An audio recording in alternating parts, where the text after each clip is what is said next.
Medyo malayo-layo na rin yung lakad namin. Ayan, oh. Ang ganda ng view pa rin dito. Talagang ano, napakaganda. As you can see, may mga yate ron, no? Jagmohan, wait. Si Insan lagi nanguuna eh. Yan, no? Si Insan, si Megus.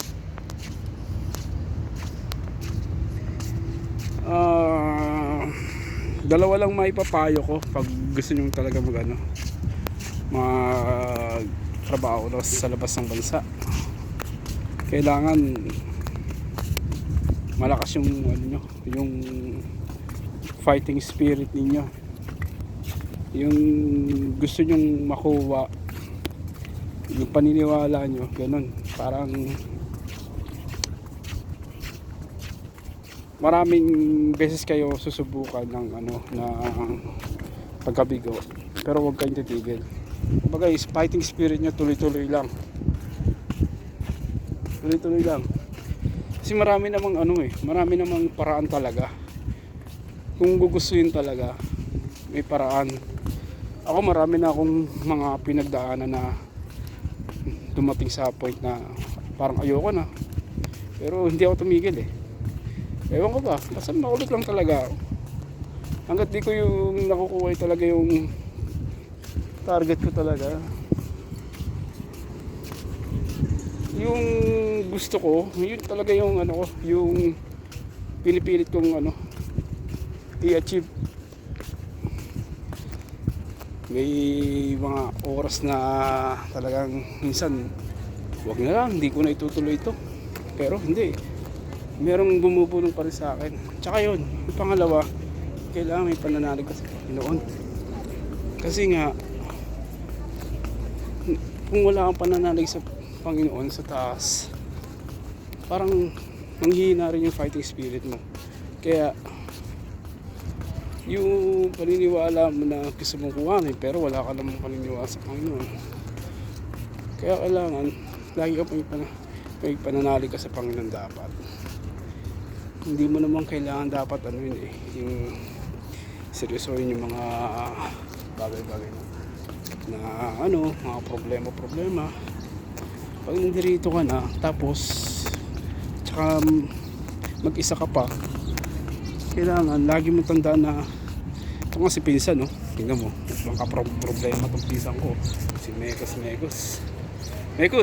How are you? Yagmahan, tornado nga.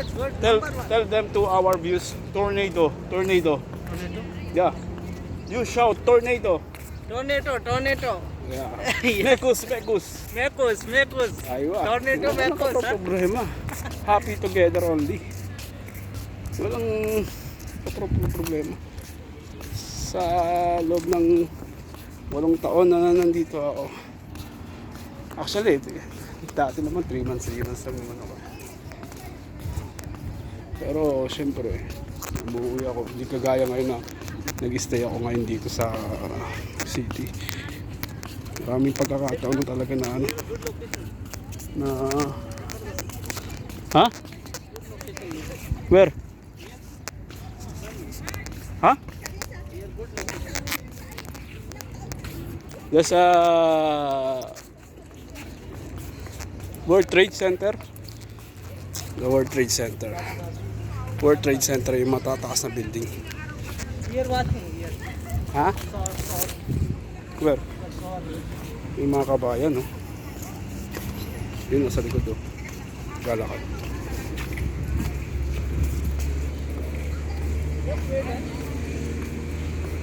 Init. Buti na lang nagsombrero ako. Mahirap kasi pag wala ka sombrero talaga rin. Ito yung mga pitin dito.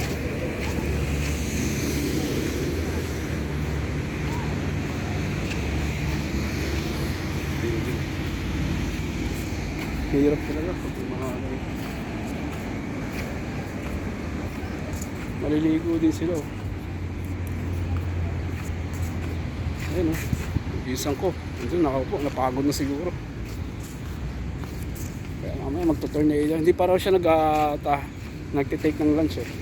Tagbuhan, still you are not taking your lunch, right? So you feel hungry now. No. Then you going to beach, then swimming. Yes, So do you think you can swim without any food in your no problem. stomach? You don't have energy. I want to, I strongly to advise to you that No need swimming. no need to swimming now because you don't have a lunch, right? If you have lunch, it's okay. You have energy, but you don't have lunch. Then you going to swim. It's very difficult. Nagbablog na siya ngayon, no? Hindi ako sasagta ngayon. Kakat ko muna ito, guys. Ganda rito. Hindi, may plano talaga kami maligo. Ay, may plano. Wala talaga kami plano maligo. Siya lang nagsabi kanina na magsiswimming daw kami sa ayun, ito na yung ito na mismo yung paliguan, yan, yun yung paliguan niya, yan, dyan yung mahaba yan, hanggang doon mahaba yan, yung mga kabayan naglalakad doon, ganina yung nakuha na naniligo sila ron. Yung sa side na dito, may side kasi rito may bayad, tsaka merong side na walang bayad. Ang ganda ng ng ginawa namin ngayon.